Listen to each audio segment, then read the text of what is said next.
This is Delhi. Please stand by for next program. This is Akashwani. You will now listen upon the recording of question hour proceedings in the Rajya Sabha today. ये आकाशवाणी है। अभी आप आज राज्यसभा में प्रश्नकाल के दौरान हुई कार्यवाही की रिकॉर्डिंग सुनेंगे।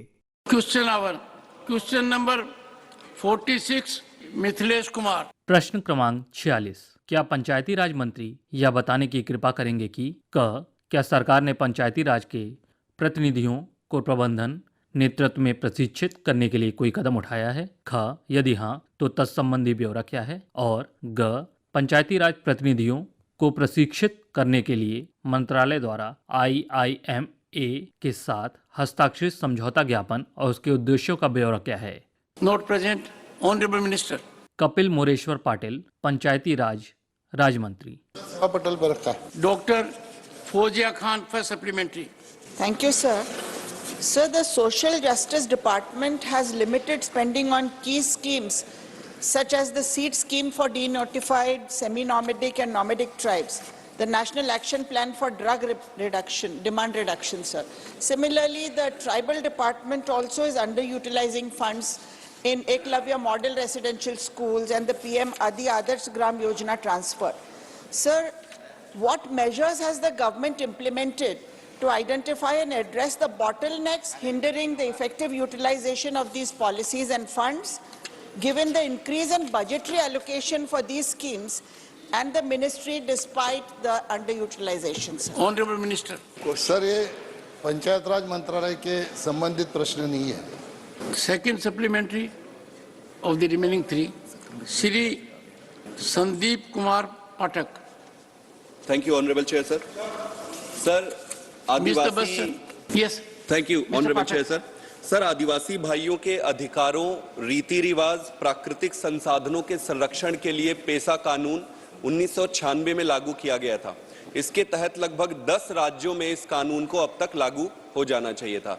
सर, लगभग 28 साल हो चुके हैं, ये कानून सिर्फ कागजों में है, अभी तक धरातल पे उतरा नहीं है। कई भारतीय जनता पार्टी के शासित राज्य भी इसमें शामिल हैं, जैसे कि गुजरात। मैं आपके माध्यम से माननीय मंत्री जी से जानना चाहता हूं कि 28 साल हो चुके हैं, 10 साल लगभग आपकी सरकार आ चुकी है, और कितना समय इसको धरातल पे उतरने में लगेगा?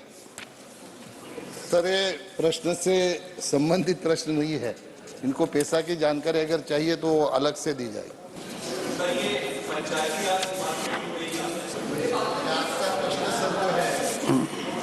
में है Dr. Amar Patnaik. He can. Sir. One second. Honorable members, sometimes it appears to us that the answer is not forthcoming with respect to the supplementary. But we ignore one fact, that the supplementary is not relatable to the question. And therefore the minister is well within his rights that it's a good supplementary, but it does not emanate from the question which is before the House. Dr. Amar Patnaik. Sir, the action by the ministry to train the Panchayat Raj representatives in management leadership in one of the topmost management institutes of the country, which is Indian Institute of Management, Ahmedabad, is really praiseworthy, sir.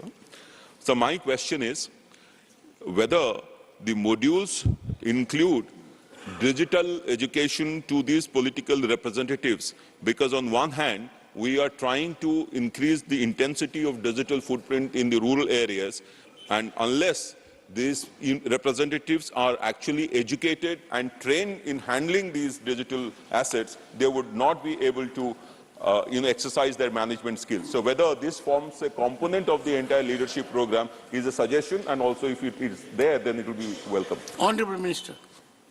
अध्यक्ष महोदय, आपके माध्यम से सम्माननीय सदस्यों को मैं कहना चाहूँगा कि राष्ट्रीय ग्राम स्वराज अभियान के माध्यम से जो पंचायत राज संस्थान के प्रतिनिधियों को प्रशिक्षण दिया जाता है, वो निश्चित तौर पर टेक्नोलॉजी के आधार पर भी दिया जाता है।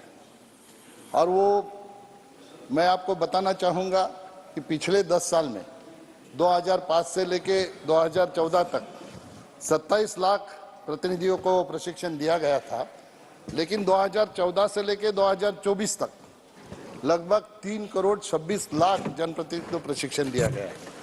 इसमें जनप्रतिनिधि जैसे चुन के आते हैं 6 महीने के अंदर उनको सामान्य अभिमुखीकरण का प्रशिक्षण जैसे जनरल ओरिएंटेशन इसका प्रशिक्षण दिया जाता है। फिर पुनश्चर्या कार्यक्रम का प्रशिक्षण दिया जाता है। पंचायत विकास योजना जीपीडीपी ये टेक्नोलॉजी के माध्यम से अभी हमारी पंचायतें लगभग 2.5 लाख पंचायतें जीपीडीपी के माध्यम से गांव में जो उनके विकास का प्लान करते हैं वो जीपीडीपी के माध्यम से लोड किया जाता है। ये टेक्नोलॉजी पंचायतों ने निश्चित तौर पर आत्मसात कर ली है।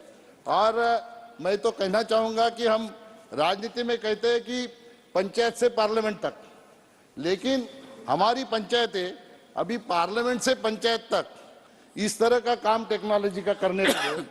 ये एक तरफ केंद्र सरकार पीएफएमएस के माध्यम से पेमेंट करती है, वहीं पे हमारी पंचायतें भी लगभग 2.5 लाख पंचायतें पीएफएमएस के माध्यम से पेमेंट करने लगी। ऑडिट ऑनलाइन भी 100% पंचायतें ये ऑडिट ऑनलाइन करने लगी है। निश्चित तौर पर हमारे देश के प्रधानमंत्री नरेंद्र मोदी जी का जो संकल्प है विकसित भारत का, वो संकल्प के तरफ हमारी पंचायतें भी आगे बढ़ रही है। हमारी पंचायतें अभी टेक्नोलॉजी के माध्यम से सभी गांव का डीपीआर बनाना हो, गांव की विकास योजना हो, गांव का डेवलपमेंट प्लान बनाना हो, वो सारों को टेक्नोलॉजी का यूज करके पंचायतें आगे बढ़ रही हैं। इस सदन में कुछ सदस्य हैं जिनका सफर पंचायत से शुरू हुआ और पार्लियामेंट तक पहुंचा, वर्तमान में भी सदस्य हैं। Question number 47 doctor Ashok Kumar Mittal. प्रश्न क्रमांक 47। क्या सड़क परिवहन और राजमार्ग मंत्री यह बताने की कृपा करेंगे कि क्या सरकार को इस बात की जानकारी है कि वर्तमान वित्तीय वर्ष की पहली छमाही के दौरान राष्ट्रीय राजमार्गों NH के लिए ठेका दिए जाने की गति मंथर रही? यदि हाँ, तो इस मामले के समाधान के लिए क्या कदम उठाए गए हैं? ख वर्तमान वर्ष के दौरान राष्ट्रीय राजमार्गों की कुल कितनी लंबाई के लिए ठेका दिया गया है? तत्संबंधी ब्यौरा क्या है? ग क्या सरकार ने इस वर्ष राष्ट्रीय राजमार्गों के लिए ठेका दिए जाने की मंथर गति के कारणों का विश्लेषण किया है? और घ क्या सरकार राष्ट्रीय राजमार्गों के निर्माण में निजी क्षेत्र की अधिक भागीदारी को प्रोत्साहित करने के लिए किसी नीतिगत परिवर्तन या पहलों पर विचार कर रही है? Honourable minister. नितिन जयराम गडकरी, सड़क परिवहन और राजमार्ग मंत्री। Supplementary 1 doctor Mittal. धन्यवाद माननीय सभापति महोदय, आपने मुझे प्रश्न पूछने का अवसर दिया। सबसे पहले तो मैं मंत्री जी को बधाई देना चाहूँगा कि उन्होंने हाईवे निर्माण में देश में बहुत ही बढ़िया काम किया और हमारा देश हाईवे में ऊपर जा रहा है लगातार। इसी में आगे बढ़ते हुए मंत्री महोदय जी ने 4 धर्म स्थलों बद्रीनाथ, केदारनाथ, गंगोत्री, यमुनोत्री के बीच कनेक्टिविटी में सुधार लाने के लिए 4 धाम योजना शुरू की है। मैं पंजाब से आता हूँ। जिस प्रकार हिंदू धर्म में 4 धाम है, वैसे सिख धर्म में 5 तख्त हैं, जिसमें से 3 पंजाब में आते हैं, 1 बिहार में और 1 माननीय मंत्री जी के अपने होम स्टेट महाराष्ट्र के नंदेड़ में आता है। तो मेरा मंत्री जी से प्रश्न है कि इन 5 तख्तों के बीच बेहतर कनेक्टिविटी बनाने के लिए भारत सरकार क्या करने जा रही है? माननीय मंत्री जी। सम्माननीय सभापति महोदय, हमारे विभाग की ओर से लगातार ये प्रयास किया जा रहा है कि हमारे देश के लोग जहाँ रिलीजियस टूरिज्म तीर्थाटन के लिए जाते हैं उसमें अच्छे रोड बने। करीब 22,000 करोड़ रुपए खर्चा करके हमने बुद्ध सर्किट, ये जो पूरा जहाँ भगवान गौतम बुद्ध का जन्म हुआ, जहाँ उनको ज्ञान मिला, जहाँ उनका देहांत हुआ, सब जगह को 4 लेन रोड से जोड़ा है। फिर उसी प्रकार से हमने अयोध्या सर्किट बनाया। अयोध्या सर्किट में भी विशेष रूप से हम करीब 30,000 करोड़ का राम वन गमन यात्रा, सभी प्रकार का, सीता के जन्म स्थान नेपाल के भूमि तक वहाँ से उसमें कनेक्टिविटी की है। महाराष्ट्र में हमारा पंढरपुर हमारा बहुत एक लोगों का श्रद्धा का विषय है। तो देहू से पंढरपुर और आळंदी से पंढरपुर ऐसे 12,000 करोड़ का पालकी मार्ग भी बनाया है। अभी सम्माननीय सदस्य जिसका उल्लेख कर रहे थे, विशेष रूप से सिख पंथ में धर्म में जिस प्रकार की श्रद्धाएं हैं, उसमें अमृतसर से कटरा ये हाईवे हम जब बना रहे थे तो अमृतसर से जाते समय 4 भव्य अति महत्वपूर्ण ऐतिहासिक गुरुद्वारा थे, वो छूट गए थे और हम बाहर से कटरा जा रहे थे, तो विशेष निर्णय लेकर वो चारों को जोड़कर वो रोड बढ़ा करके उसका भी निर्णय किया गया। जहाँ तक इस प्रश्न में आज नांदेड़ से लेकर आपने जितनी बातें की हैं वो इस प्रश्न का भाग नहीं थी, पर जहाँ तक मेरी जानकारी है, मैं थोड़ा एकदम प्रिपेयर है, एकदम शायद मेरे को लगता है कि वो सही है कि जितने गुरुद्वारों के बारे में आपने उल्लेख किया है, लगभग उन सबको हमने 4 लेन से अच्छी तरीके से जोड़ दिया है। अगर इसमें से कोई छूटा होगा ऐसा अगर ध्यान में आएगा तो वो भी जोड़ेंगे। ये तीर्थाटन बनने से आदरणीय अध्यक्ष महोदय बड़े प्रमाण पर लोग आ रहे हैं। जैसे अभी उत्तराखंड के मुख्यमंत्री ने मुझे बताया कि 4 धाम का काम अभी थोड़ा ही हुआ है, आधा हुआ है, फिर भी इतना लोग आ रहे कि टूर आने वाले लोगों की संख्या दुगनी हो गई है। और जब टूरिस्ट आते हैं तो 49% एक्सपेंडिचर रोजगार निर्माण करने के लिए होता है। तो स्वाभाविक रूप से एक तरफ हमारे तीर्थाटन के जो स्थान है उसकी कनेक्टिविटी, अब उसमें parking places, road side plaza जिसमें और इलेक्ट्रिक चार्जिंग से लेकर सब प्रकार की सुविधा है, और विशेष रूप से सरकार की ओर से पर्यटन विभाग की ओर से भी वॉशरूम्स और बाकी बातों का वो भी काम कर रहे हैं। मुझे विश्वास दिलाना चाहता हूँ कि ऐसे जैन धर्म के लिए भी हम लोग इसी प्रकार से जोड़ रहे हैं। सब प्रकार के मुस्लिम इसमें भी जो स्थान है उसको भी जोड़ने का हमने काम किया है, ताकि जब लोग वहाँ जाते हैं तो उनकी सुविधा हो। Second supplementary doctor Ashok Kumar Mitra. धन्यवाद सर। सर, जो मेरा पहला प्रश्न था मैं उसमें एक और निवेदन करूंगा कि हेमकुंड साहब को भी 4 लेन से जोड़ने के बारे में थोड़ा सा देखा जाए। सरकार ने 56,000 करोड़ के बीओटी प्रोजेक्ट्स के माध्यम से शुरू करने की योजना बना रही है। ICRA की रिपोर्ट के मुताबिक 2011 से 2022 तक 120 बीओटी प्रोजेक्ट्स में 48,000 करोड़ का डिफॉल्ट हुआ है। तो मेरा मंत्री जी से प्रश्न है कि इतने वर्षों में भी फाइनेंशियल वायबिलिटी वाला मॉडल क्यों नहीं निर्धारित किया जा सका, ताकि जो भविष्य में हाईवे सेक्टर में एनपीए कम हो सके और जो 56,000 करोड़ के नए बीओटी आ रहे हैं वो फाइनेंशियल वायबल हो सके। माननीय मंत्री जी। सम्माननीय अध्यक्ष महोदय, हेमकुंड साहब का जो डीपीआर है उसमें एक रोपवे का निर्माण हम कर रहे हैं और शायद इस अधिवेशन समाप्त होने के बाद उसका भूमि पूजन करेंगे तो रोड के बजाय आप रोपवे से ऊपर चले जाएंगे, क्योंकि हिमाचल में रोड बनाना बहुत कठिन है, क्योंकि वहाँ दोनों बाजू में फॉरेस्ट है और लैंड एक्वायर करना भी कठिन है, और हिमालय का जो स्टार्टा है वो भी कभी भी गिर जाता है। तो ये रोपवे उसके लिए बहुत अच्छा उपाय होगा। शायद अगले साल में आप इस रोपवे से हेमकुंड साहब दर्शन करने निश्चित रूप से जा सकेंगे। सर, ये जो उन्होंने बीओटी प्रोजेक्ट की बात की, ये 4 प्रकार के प्रोजेक्ट हैं। ईपीसी जो हम डायरेक्ट कॉन्ट्रैक्टर को बनाने के लिए देते हैं, फिर BOT built operate and transfer जिसमें कॉन्ट्रैक्टर खुद पूरी तरह से काम करता है, कंप्लीट करता है, फिर उसका कोट करता है कि इतने साल तक मैं टोल लूँगा, जिसकी ऑफर अच्छी होती है उसको काम अवार्ड होता है।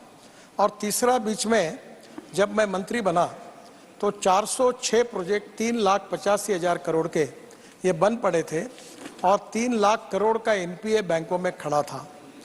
अध्यक्ष महाराज, आदरणीय प्रधानमंत्री जी के नेतृत्व में हमने बैंकर्स, कॉन्ट्रैक्टर्स, कंसल्टेंट सबको बुलाकर हमने ये सब प्रॉब्लम लगभग सॉल्व कर दिए। 20% प्रोजेक्ट टर्मिनेट कर दिए और मुझे कहते हुए खुशी हो रही है कि भारतीय बैंकों को हमने 3 लाख करोड़ के एनपीए से बचाया, उसको रेगुलराइज कर दिया। जहां तक वो इस पूरे प्रकरण में आपने वकीलों की फीस पर बड़ा कुठाराघात किया है। हाँ, ये बात जरूर है सर, विवाद अगर खत्म हो गए तो वकीलों का काम ही नहीं आता। सर, ये दूसरी बात जो कह रहे हैं कि बीओटी के कोई प्रोजेक्ट में प्रॉब्लम नहीं है। अब तो मैंने एक नया आइडिया तैयार की है, वो ऐसी है कि जैसे धनवान परिवार में अगर बच्चा नहीं होता तो दत्तक लेते हैं।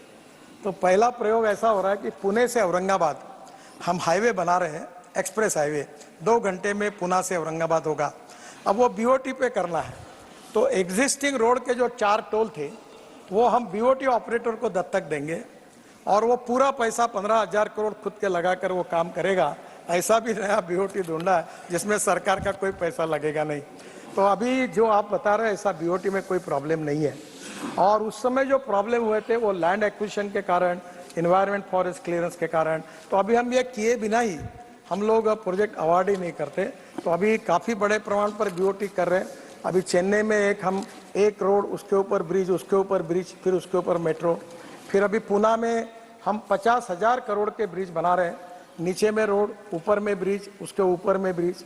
तो टेक्नोलॉजी का उपयोग करके सब बीओटी में कर रहे हैं, पब्लिक प्राइवेट इन्वेस्टमेंट में कर रहे हैं। और अभी बैंक भी सपोर्ट कर रही है।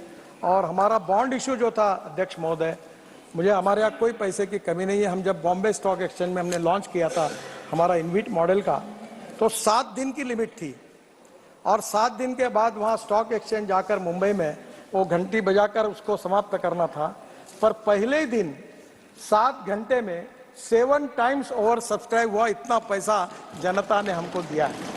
तो मैं आपसे एक अनुरोध करता हूँ कि अब हम लोग रोड बड़े लोगों के पैसे से नहीं बनाना चाहते, छोटे लोगों के पैसे से बनाना चाहते हैं। और हमारा बॉन्ड इश्यू में हम 8.05% इंटरेस्ट पर ईयर दे रहे हैं। और ये भी सुविधा की है कि जो रिटायर्ड लोग हैं उनको हर महीने में, यानी हर महीने में इंटरेस्ट उनके अकाउंट में जमा होगा। तो 8.05% कोई बैंक नहीं देती, कोई नहीं देता। तो आप सब रिटायर्ड होने के लिए जो लोग रहेंगे वो हमारे यहाँ पैसा इन्वेस्ट करिए, आपको 8.05% इंटरेस्ट मिलेगा और आपके पैसे सब रोड बनाएंगे और उसका फायदा गरीब आदमी को मिलेगा। ये कोशिश हम कर रहे हैं। Shri Santosh Kumar P. Sir, this toll booths are an integral part of national highways. So may I know the total amount of money collected through toll booths in the national highways of Kerala during the last financial year? अध्यक्ष महोदय, ये प्रश्न नहीं था, इसका मैं जवाब देता हूँ। केरल का मेरे पास नहीं है, पर टोटल अभी अप्रॉक्सीमेटली 49,000 करोड़ हमारा इनकम है। और हम ये कोशिश कर रहे हैं कि लोगों को तकलीफ ना हो, और इसलिए हम ये अभी निश्चित रूप से फास्टैग, यानी आपको रुकने की ज़रूरत नहीं, वो था जिसके ऊपर आप निकल जाते थे, वो 98.5% उसका पेनिट्रेशन हुआ। और अभी तक फास्टैग जो इशू हुए वो 8.13 करोड़ हुए हैं। एवरेज डेली कलेक्शन 170 से 200 करोड़ रुपए तक आता है। और पर मैं आपको सभागृह को आश्वस्त करना चाहूँगा कि जल्दी ही हम शायद इस हमारे लोकसभा चुनाव के पहले, कोड ऑफ कंडक्ट लगने के पहले, हम कोशिश कर रहे हैं कि वर्ल्ड की best technology satellite based toll system, इसको हम पूरे देश में लाएंगे। टोल नाका हटा देंगे, आपको कहीं रुकने की जरूरत नहीं पड़ेगी। आपके नंबर प्लेट का फोटो निकल जाएगा, आप जहाँ से एंट्री किया और जहाँ से बाहर निकले उतना ही टोल लगेगा और आपके बैंक अकाउंट से वो निकल जाएगा। आपको कोई रोकेगा नहीं, कोई तकलीफ होगी नहीं। ऐसी व्यवस्था कोड ऑफ कंडक्ट लागू होने के पहले देश में लागू करने का हम प्रयास करेंगे। श्री GVL नरसिम्हा राव, इनका भी सफर पंचायत से पार्लियामेंट तक है, सरपंच रहे हुए हैं। Thank you, sir. I'd like to congratulate Honorable Prime Minister and Honorable Minister for sanctioning more than 50,000 crores for highways this year.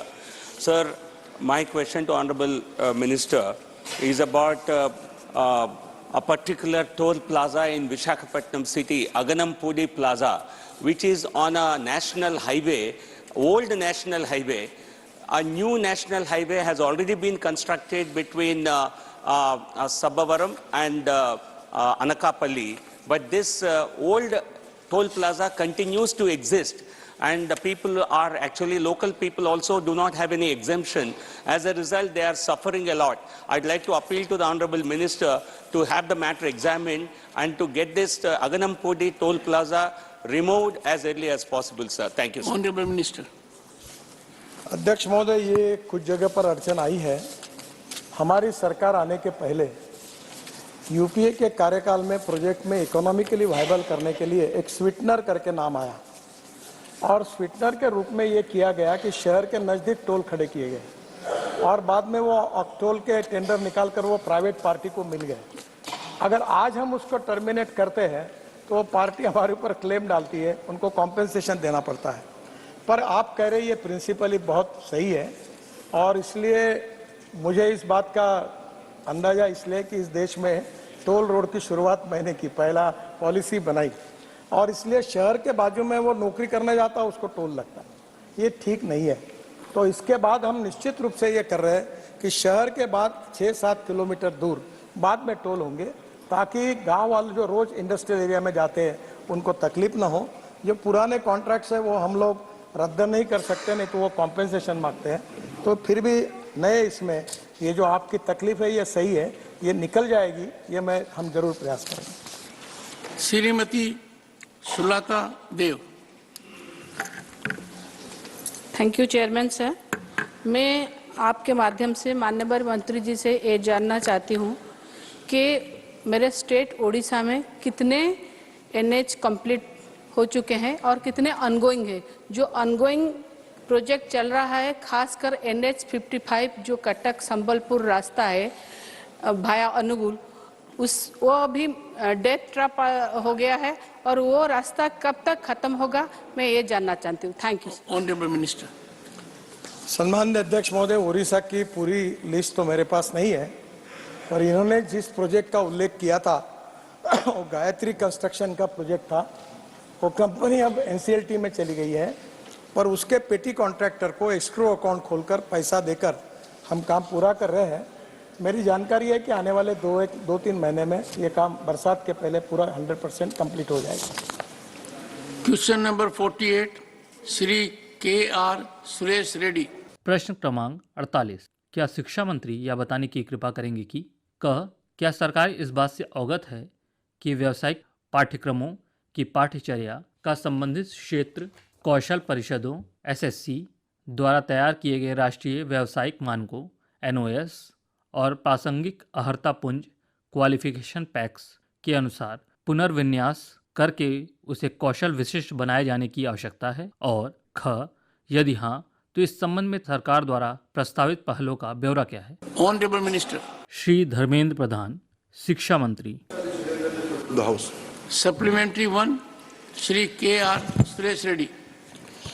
Chairman sir, 65% of the youth in our country are in the working age group, sir. That's a very big demographic dividend.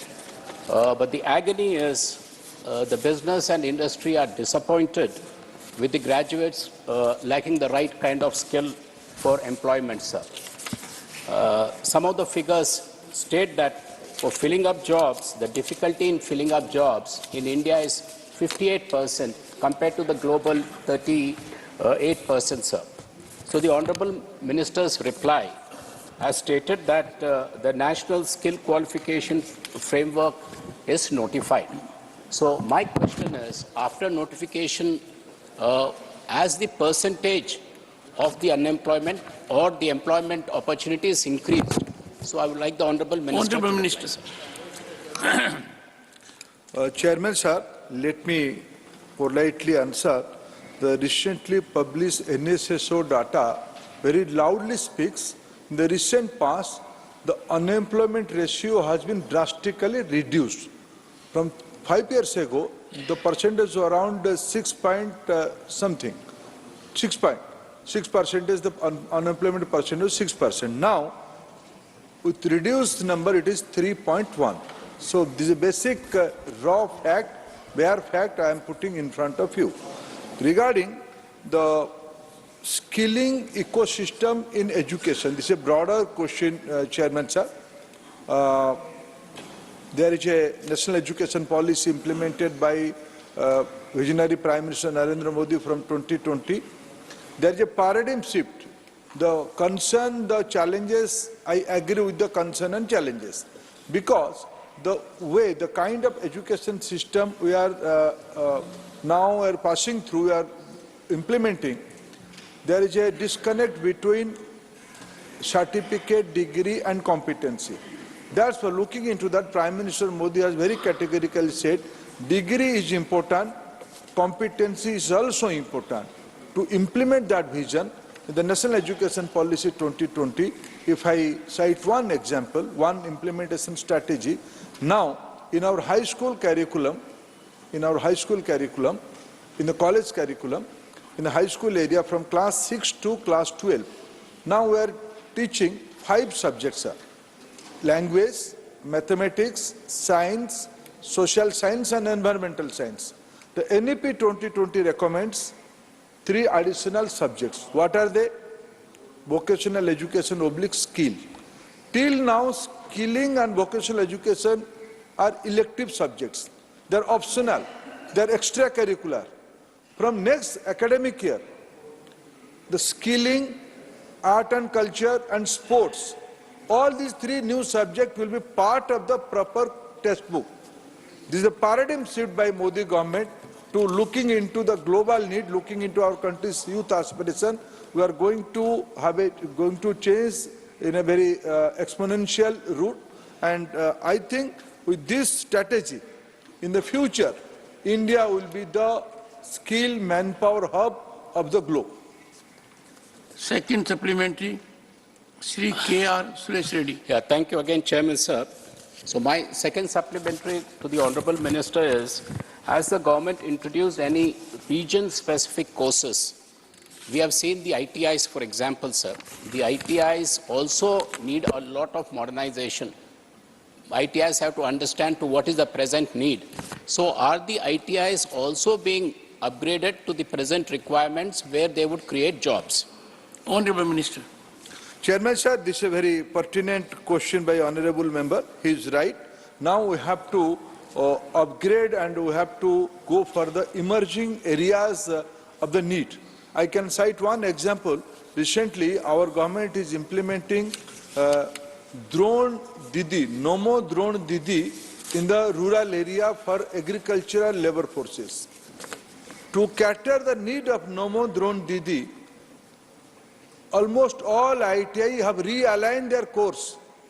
How the drone ecosystem will emerge. I am citing one example of drone in the healthcare area, in the logistic area, in the coding, in the IT sector, in the ITI also, new emerging jobs, skills are emerging, and NCBT with collaboration of industry, we are going to implement, we are already implementing new courses in ITIs. Dr. V. Shivdasan. Honorable Minister Dharmendra Pradhanji replied on various courses as part of the skill development program. But without the financial investment, the achievement on qualification and standard are mere mockery. So please provide the data, state-wise data of the allotment to the state and the expenditure of the union government for the skill development program and the details of the implementing agency. Thank you, sir. Thank you. Honorable Minister. Chairman, sir, I politely beg to differ with my dear friend Shiva. In this house, I think he should not use the word mockery. He may disagree with me. Skilling is a... What? He used the word, sir, mockery. I think it's a little harsh on the joint responsibility.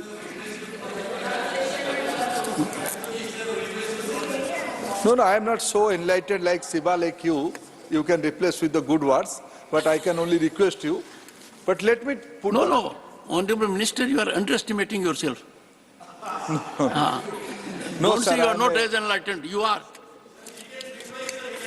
Oh, there was no room for Sir, you. I am not good at English, sir. I belong to the vernacular state Odisha, so I am not good like my dear friend Shiva in English. But let me, with my little understanding, let me clarify. ITI and skilling, this is not the monopoly issue of central government. Government of India, for the first time in our history, has created a new department, skill development and entrepreneurship. Till now, it's a very small appendix of a labor department. That means our government is giving priority to skilling ecosystem. In last 10 years, we have a number of 1,40,00,000 youths have been gone through the Government of India sponsored skill ecosystem through NSDC. I can cite, give numbers to him regarding his state and to the different state. But ITI ecosystem, skilling, these all belong to states' responsibility also. Lot of states are also doing good job in the skilling. I don't know how he is update about his own state, but according to me, Kerala government has a very progressive policy for skilling for the Gulf area. They are working jointly with Government of India. We are extending all kind of cooperation to states like Kerala, and we are working together. At least in a democracy, he may disagree with me, but he should not laugh at my English or my vocabulary.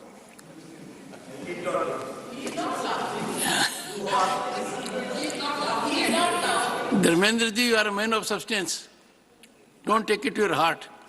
No one can mean disrespect to you. Sujit Kumar, for supplementary. Sir, the Honourable Minister referred to the new education policy. One second. And if someone has to laugh about, your chairman is here. He will take everything on his chest. People do laugh about me also. Let us take it in a spirit. Sujit Kumar. Sir, the Honourable Minister referred to the new education policy 2020, which no doubt is a very, very forward-looking policy. But, sir, if we are to get the maximum of this game-changing policy, people at the district level, at the panchayat level should know about it. Sir, I'm afraid it has been disseminated to the state capitals, but if you ask parents at the panchayat level, district level, if you ask the PRA members, most people will not know about the nitty-gritties of the new education policy, which is such a great policy. So I would like to know from the minister, is there any plan to make people at the panchayat, block and district level aware about the new education policy? Honourable Minister. The new education policy has been envisioned. I can, with utmost responsibility, I can say, after Constitutional Assembly debate, envisioning a new education policy which is known as NEP 2020 has a wider consultancy mechanism given direction by Prime Minister himself and piloted by none else than a very eminent person of our country, Dr. Kasturi Rangan. Lot of consultancy are still going on. All states are involved, especially the SCRT of the respective states are in charge to implement the national education policy in the respective state. Yesterday only, we have a fair on the adult literacy. I can happily share with you, almost all states, there are a lot of things envisioned in the NEP. One component is adult literacy. In adult literacy, I can very proudly say, almost all states are doing, in the banner of Ullas, they are doing wonderful jobs. So there is a unanimity in implementing NEP at grassroots level. That is our experience, Chairman, sir. Shri Naresh Bansal. धन्यवाद सभापति जी। मैं पहले तो आदरणीय शिक्षा मंत्री जी को बधाई देना चाहता हूं कि वोकेशनल कोर्सेज और स्किल डेवलपमेंट के क्षेत्र में बहुत अधिक कार्य हो रहा है।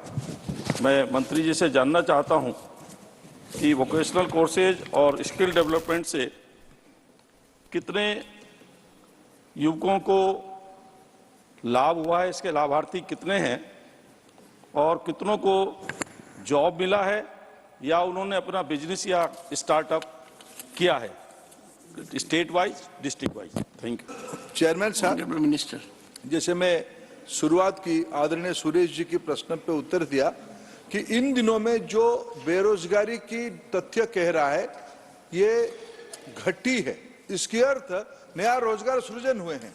अगर हमारी देश की अर्थनीति आज विश्व की 5वें स्थान पे पहुंची है, इसके अर्थ है देश में नया रोजगार की सृजन हुई है। अगर इस देश में 11 लाख करोड़ रुपया की कैपेक्स एक्सपेंडिचर हो रहा है, उसके अर्थ है हमारे देश में रोजगार बढ़ी है।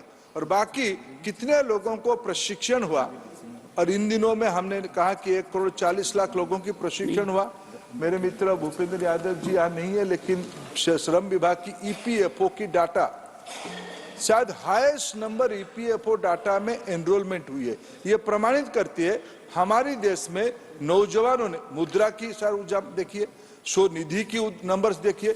इन दिनों में परम आदरणीय राष्ट्रपति जी और माननीय प्रधानमंत्री जी अपने बयानों में पिछले 2-3 दिनों में उसके बारे में तथ्य आधारित जानकारी दी इस सदन को। ये प्रमाणित करता है आज हमारे देश की अर्थनीति की जो स्थिति है, रोजगार, युवाओं को रोजगार में काफी एक उछाल आई है, लोगों में एक उत्साह भरी। Question number 49, doctor Sudhanshu Trivedi. प्रश्न क्रमांक 49, क्या सामाजिक न्याय और अधिकारिता मंत्री यह बताने की कृपा करेंगे कि क्या वर्ष 2021-2024 की अवधि के दौरान सामाजिक न्याय और अधिकारिता मंत्रालय की विभिन्न योजनाओं के अंतर्गत केरल राज्य को आवंटित की गई निधि गत वर्षों के दौरान आवंटित निधि की तुलना में अधिक है, और यदि हाँ तो वर्ष 2021 से 2024 तक किए गए आवंटन का वर्षवार ब्यौरा क्या है? ऑनरेबल मिनिस्टर एन नारायण स्वामी, सामाजिक न्याय और अधिकारिता राज्य मंत्री। Supplementary 1, doctor Sudhanshu Trivedi. मैं आपके माध्यम से माननीय मंत्री जी से पूछना चाहता हूं कि केरल राज्य में national action plan for drug demand reduction, इस योजना के अंतर्गत ड्रग्स की समस्या जो इस समय देश में बहुत बढ़ती जा रही है, उसकी रोकथाम के लिए क्या पहल की गई? Honourable minister.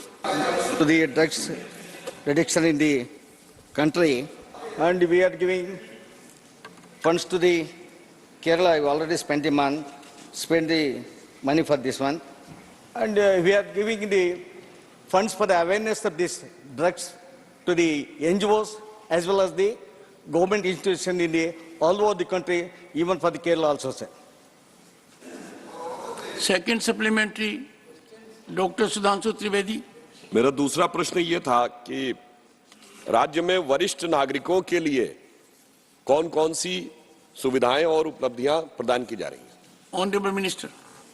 Sir, we are having so many schemes in the Social Justice Department. We are working on the social sector in the entire country, sir. We are giving funds to the states to have a senior citizens houses in the whole the country, sir. And also we are giving the aids and appellants to the senior citizens wherever the state governments are sending requisitions to the department, sir. Third supplementary, Elamaram Kareem. Thank you, Chairman. Thank you, Chairman. Sir, in the reply of Honorable Minister, it is in that the fund allocated to Kerala for various schemes under the Ministry of Social Justice and Empowerment from 2017 to 2024, it is drastically reduced. What is the specific reason for that other than political? Honorable Minister. Sir, Honorable Chairman, there is no question of reducing the funds allocated to the Kerala, sir. Since we have given the detailed report on only 7 years. It is there, the 7 years I have submitted, I have circulated all the copies, to all the members, sir. It is there. You might have known, sir. Earlier, the scholarship in the country, the small amount we have earlier the government is given small amount of scholarships. Whereas after BJP came to power, after the Modi became the Prime Minister, we have changed the scholarship model in the country, sir. We are giving the scholarship on the model of 60-40. If the government state government gives 40%, we will give the 60%. If you go through the 10 years, what we made it, post-matric scholarship to the students belongs to scheduled caste for the studies in India. We have raised 14 to 15 to 20 to 24, 477 crores in the Kerala, sir. Pre-matric scholarship in ST students, others, 305 lakhs beneficiaries getting from 81.28 crores for the pre-matric scholarship, sir. Even higher education and younger achievers in the Kerala, sir. The 1920 onwards, total 90 students have been provided assistance under the National Overseas Scholarship Scheme in the state of Kerala. 1920 onwards, total 692 students have been provided assistance under the National Scholarship in the state. So if you want, it is the 10 years data, sir. Yes, Sir, Honorable Minister, yes. he can go for the analysis, sir. He can go website, sir. You can get all the details in the website only. There is no to get any answer from here. But anyway, I have got the documentation.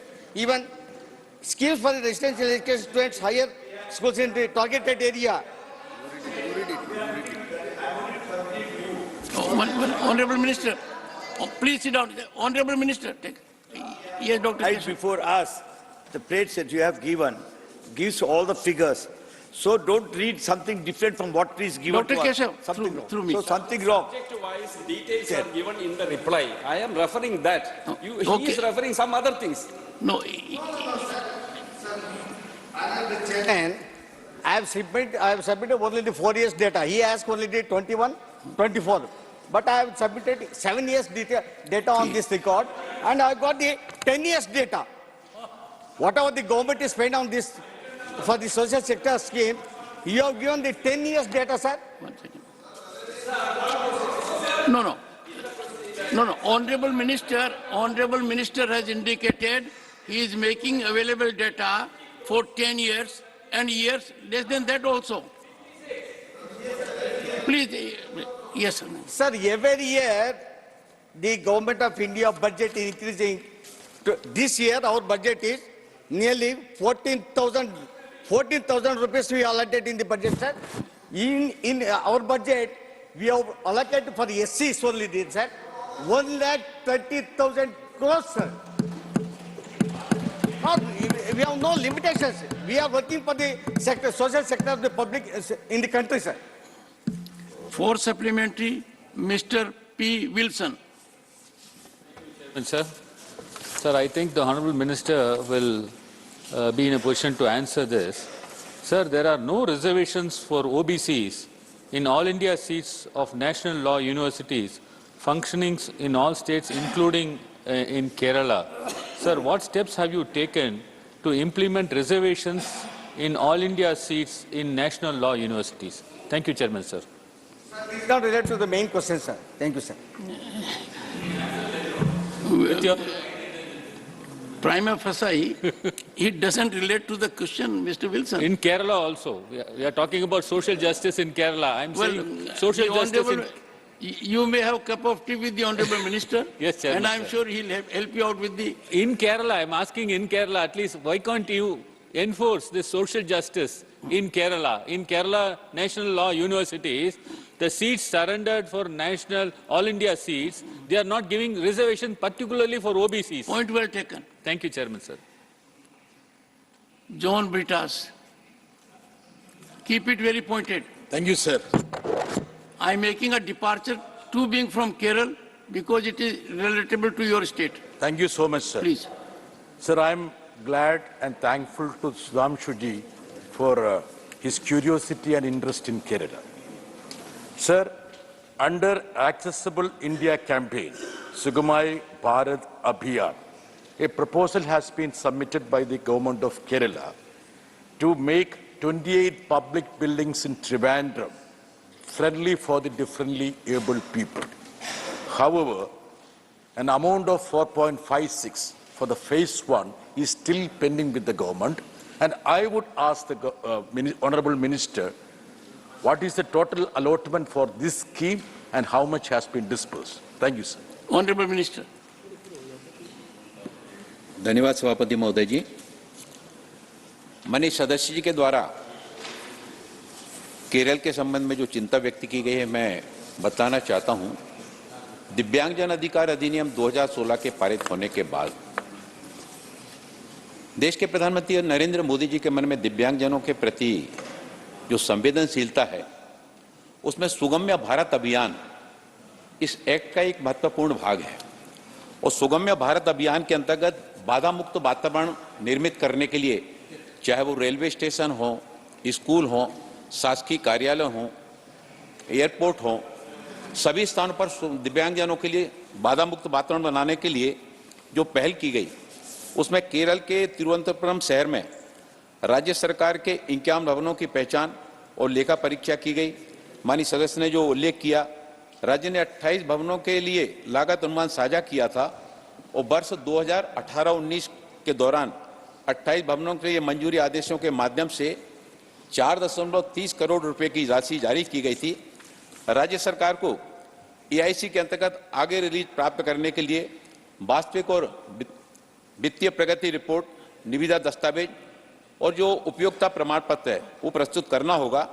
शिप्डा की बाधा मुक्त पर्यावरण उप scheme के निर्माण के अंतर्गत वर्ष 2019-20 के दौरान 75 लाख रुपए की अनुदान सहायता और वर्ष 21-22 के दौरान 73,99,902 रुपए की अनुदान सहायता national institute of speech and hearing Thiruvananthapuram Kerala के 3 भवनों को बनाने के लिए जारी की गई थी। Question number 50 Shrimati Geeta alias Chandraprabha. प्रश्न क्रमांक 50। क्या ग्रामीण विकास मंत्री यह बताने की कृपा करेंगे कि क क्या वर्ष 2021-2024 अवधि के दौरान ग्रामीण विकास मंत्रालय की विभिन्न योजनाओं के अंतर्गत केरल राज्य को आवंटित की गई निधि गत वर्षों के दौरान आवंटित निधि की तुलना में अधिक है, और ख यदि हाँ तो वर्ष 2021 से 2024 तक इस संबंध में किए गए आवंटन का वर्षवार ब्यौरा क्या है? No point of question hour. Question number 50 not present honourable minister. Sadhvi Niranjan Jyoti, ग्रामीण विकास राज्य मंत्री। माननीय सभापति महोदय, उत्तर सभा पटल पर प्रस्तुत है। Third supplementary doctor Fauzia Khan. Sir, Kerala has one of the highest social security pension coverages, particularly befitting tribes and rural areas. Yet Kerala faces financial constraints due to delayed contributions from the central government. This results in irregular pension disbursements. Sir, what strategies does the ministry intend to propose to enhance and stabilize the social security pension scheme, facilitating timely and consistent delivery of pensions to eligible beneficiaries, sir? Honorable Minister. माननीय अध्यक्ष महोदय, माननीय सदस्य ने जो सवाल पूछा है इससे संबंधित नहीं है।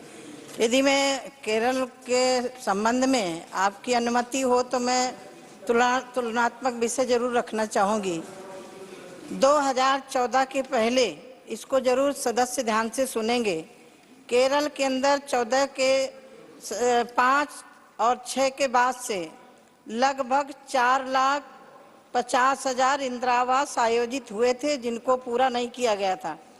महोदय, माननीय प्रधानमंत्री जी के कार्यकाल में 2014 के बाद 10 सालों में अब तक लगभग 2,13,000 आवास बनाए गए हैं, जिसमें से 1,81,000 घर इंदिरा आवास हमने पूरा किए हैं। महोदय, ऐसे मेरे पास सभी विभागों का मेरे पास तुलनात्मक है। अध्यक्ष महोदय, सभापति महोदय, मैं आज आपकी अनुमति से मनरेगा में भी कुछ चर्चा करना चाहूँगी।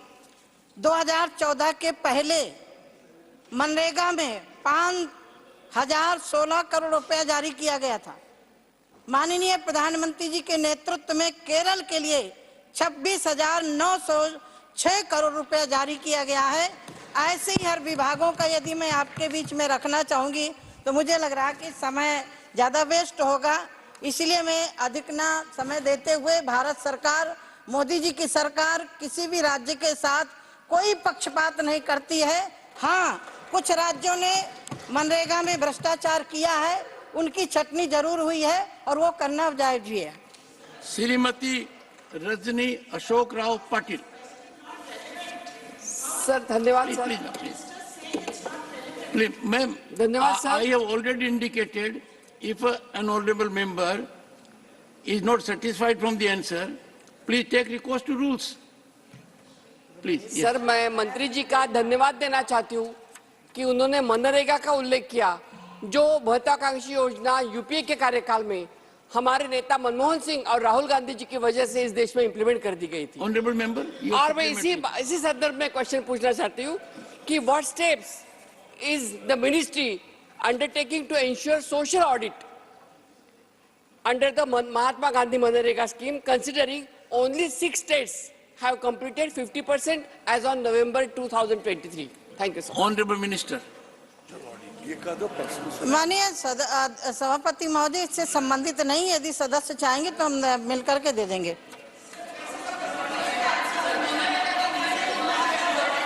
Shri Please take your seat. Shri A. Rahim. Sir, the union government unfortunately is restraining the states financially for political gains, sir. So, Honorable Minister's reply is a clear indicative of this. Sir, my question is that, my humble suggestion is that ministers kindly providing correct answer and provide the details of the fund allocation of the last 4 years to Kerala.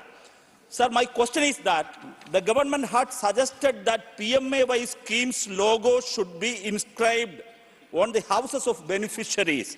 State, including Kerala, opposed it as a question of the dignity of the common people, sir. Is the government ready to reverse this decision? Honorable Minister. Shri Giriraj Singh, ग्रामीण विकास मंत्री। महोदय, इन्होंने जो माननीय सदस्य ने पूछा है, ये 3 साल का भी हम जवाब दे रहे हैं कि 3 साल में राशि कितनी गई, और पूरे 10 साल का भी जवाब देना चाहता हूं आपकी अनुमति से। 18 से 21 11,790 करोड़ गया, और 21 से 24 11,424, लेकिन 10 साल मोदी जी की सरकार, एनडीए और यूपीए की सरकार में केरल को 10 साल में केवल 8,500 करोड़ गया, और नरेंद्र मोदी की सरकार ने 64,000 करोड़ देने का काम किया है। ये कोई मैं, और एक मुझे बड़े दुख के साथ कहना पड़ता है, उसी में से महोदय, देश के प्रधानमंत्री नरेंद्र मोदी ने देश के गरीब महिलाओं को, जिसे लाखपति दीदी का दर्जा दिया, केरल एक ऐसा राज्य है, वहां कुटुंबश्री पूरे देश में लोग कहते हैं कि, लेकिन मुझे दुख के साथ कहना पड़ रहा है, वहां एनपीए भी नेशनल एनपीए से ज्यादा है। दूसरा, 36,02,000 दीदी घरों तक हम गए हैं, लेकिन दुर्भाग्य है केवल 1.9% दीदी ही लाखपति हैं। अगर ये राज्य सरकार, यहाँ जॉन बिट्टा साहब बैठे हैं, मेरे पास आए थे मंत्री के साथ, मैं उस दिन भी कहा था कि अगर आप गरीबों के हाथ में पैसे नहीं दे सकते तो ये कुटुंबश्री को बंद कर दे। Question number 51, Shri Vijay Pal Singh Tomar. Shri Vijay Pal Singh Tomar. Sir, question number 51। प्रश्न क्रमांक 51, क्या शिक्षा मंत्री यह बताने की कृपा करेंगे कि क सरकार द्वारा देश में नई शिक्षा नीति NEP को प्रोत्साहित करने के लिए क्या कार्रवाई की गई है, और इसके लिए केंद्र द्वारा किए गए वित्त पोषण का ब्यौरा क्या है। ख, विगत 3 वर्षों के दौरान केंद्र सरकार द्वारा प्रदत्त निधि का कितना प्रतिशत राज्यों और उनके शैक्षणिक संस्थानों को दिया गया है। ग, क्या यह सच है कि NEP के कार्यान्वयन के पश्चात देश की शिक्षा प्रणाली में व्यापक सुधार हुआ है, और घ, यदि हाँ तो तत्संबंधी ब्यौरा क्या है। ऑनरेबल मिनिस्टर डॉक्टर सुभाष सरकार, शिक्षा राज्य मंत्री। Table of the house. First supplementary Shri Vijay Pal Singh Tomar ji. माननीय सभापति महोदय, मैं सबसे पहले शिक्षा मंत्री जी को बधाई देना चाहूंगा कि उन्होंने शिक्षा को रोजगार परक बनाने का काम किया, नई नीति लेकर आए।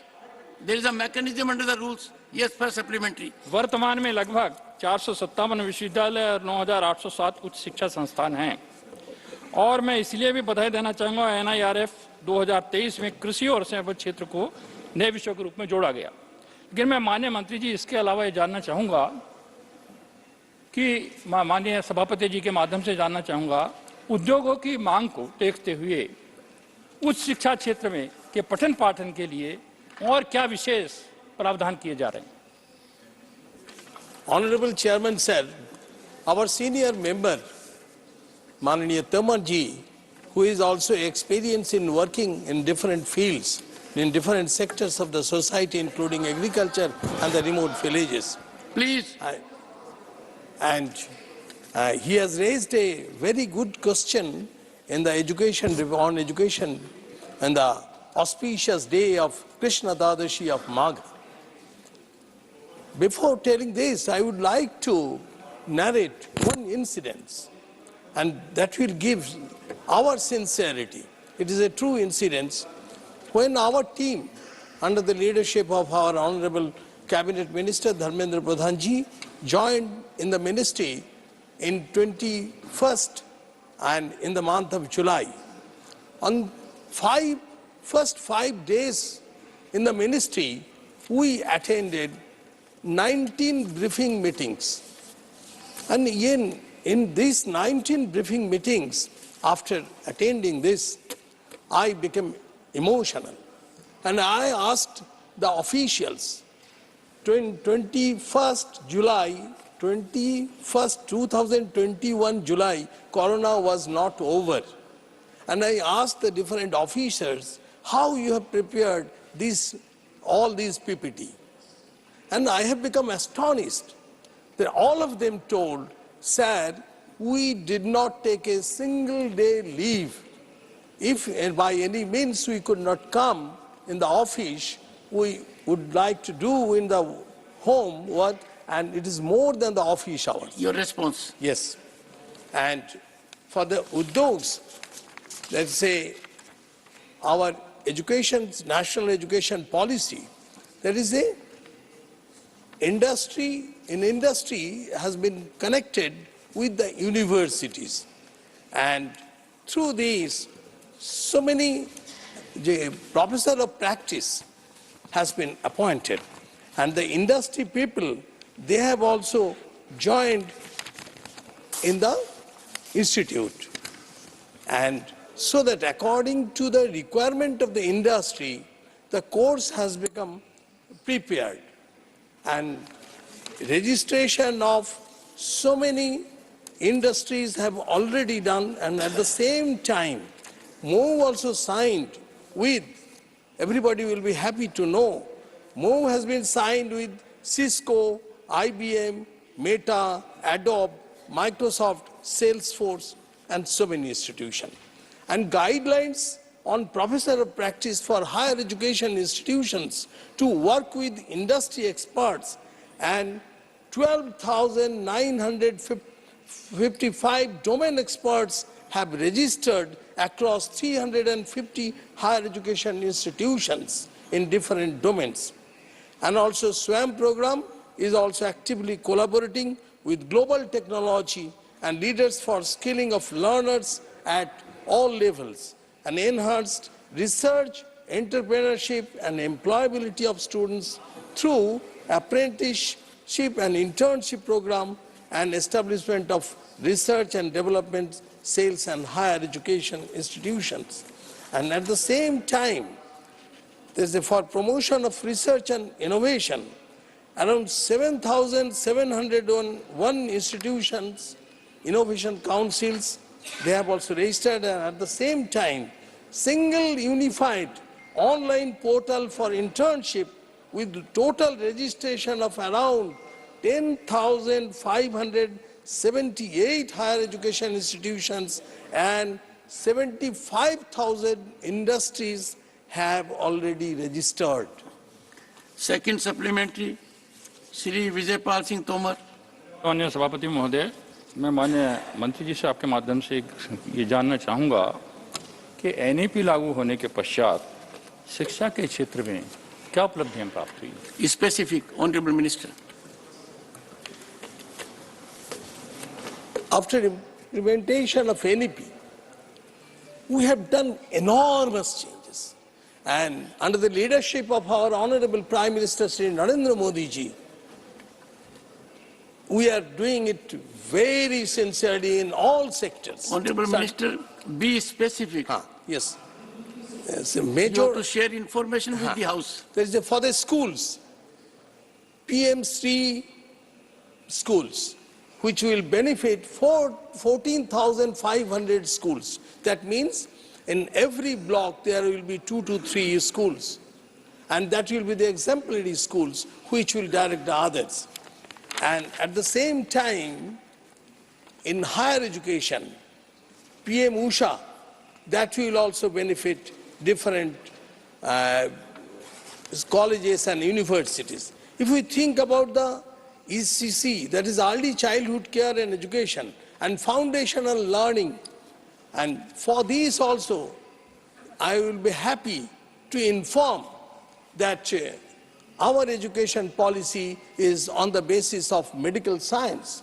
And now medical science tells that the development of a child's brain, and within 8 years, 80% of the development happens. And that's why on Nipun Bharat, Vidya Pravesh, Diksha, and assessment forms have been also in different forms. That is a shuffle, parak, and in the skilling also. CBSE has introduced 11 skill subjects of vocational exposures at middle school levels. And from grade 6 to 8, an interministerial skill hub program launched for skilling 15 to 29 years. Even in the teacher education, there is a 4 years integrated course. Thank you, Honorable Minister. Srimati Jaya Bachchan. Thank you, sir. Sir, I'd like to ask the Minister, does the government propose to train teachers in the far-flung rural backward areas for effective teaching after the implementation of the new education policy? And if so, the method adopted? Honorable Minister. I'm very happy to know Honorable Member's question. We are very much sincere on the teacher education according to our National Education Policy 2020. Honorable Minister, Honorable Member seeks information on 2 categorical points. Yes, on the village. Respond to that. Yes. Yes. Very specific question. इस बार budget में मैंने पिछले जो इस बीते वर्ष में चालू हो रहा है, सरकार ने टीचर एजुकेशन देश में 1 करोड़ प्राइमरी से हायर सेकेंडरी तक टीचर है। सभी की कैपेसिटी बिल्डिंग के लिए डाइट के माध्यम से सरकार एक एम्बिशियस प्रोग्राम इम्प्लीमेंटेशन करना शुरू कर दी है। Take recourse to rules, ma'am. My office will help you out. Shri Ajay Pratap Singh. माननीय सभापति महोदय, Well, मैं माननीय मंत्री महोदय से जानना चाहता हूं कि देश के विभिन्न बोर्डों के पाठ्यक्रमों में अंतर है, जो हमारी संस्कृति है, सभ्यता है। Question hour over. अभी आप आज राज्यसभा में प्रश्नकाल के दौरान हुई कार्रवाई की रिकॉर्डिंग सुन रहे थे। You were listening to the recording of question hour proceedings in the Rajya Sabha today. This broadcast came to you from Delhi station of Akashvani.